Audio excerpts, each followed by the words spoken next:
కవిత judicial remand రిపోర్ట్లో కీలక అంశాలు పొందుపరిచింది ఈడీ. సమాజంలో కవిత చాలా పలుకుబడి ఉన్న వ్యక్తిని, బయటకు వెళ్తే సాక్షులను ప్రభావితం చేసే అవకాశం ఉందని ఆరోపించింది.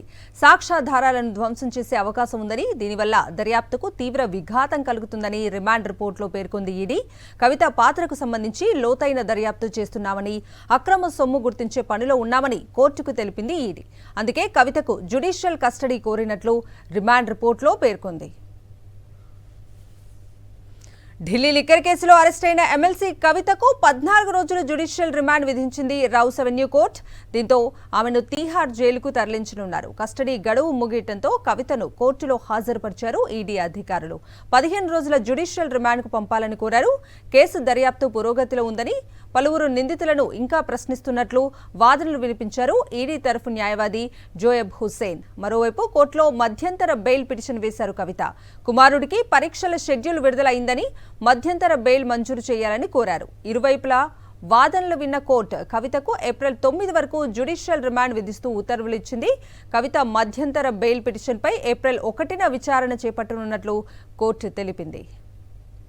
ఢిల్లీ లిక్కర్ కేసులో అరెస్ట్ అయిన బీఆర్ఎస్ ఎమ్మెల్సీ కవిత రౌస్ అవెన్యూ కోర్టు వద్ద కీలక వ్యాఖ్యలు చేశారు. కోర్టు హాల్లోకి వెళ్లే ముందు మీడియాతో మాట్లాడిన కవిత, ఇది మనీ లాండరింగ్ కేసు కాదు, పొలిటికల్ లాండరింగ్ కేసు అన్నారు.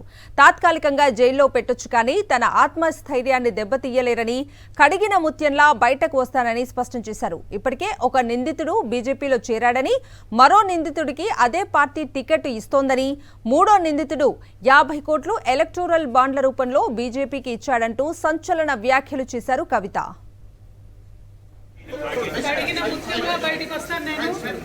టెంపరీగా జైల్లో పెట్టచ్చు కానీ దెబ్బతీయలేరు. This is not a money laundering case, it is a political laundering case. One accused has already joined BJP. Second accused is getting a BJP ticket. Third accused has given 50 crores in electoral bonds. This is not a money laundering case, it is a political laundering case. It is a fabricated and false case. We will come out very clean. Jai Telangana. Jai Karnataka.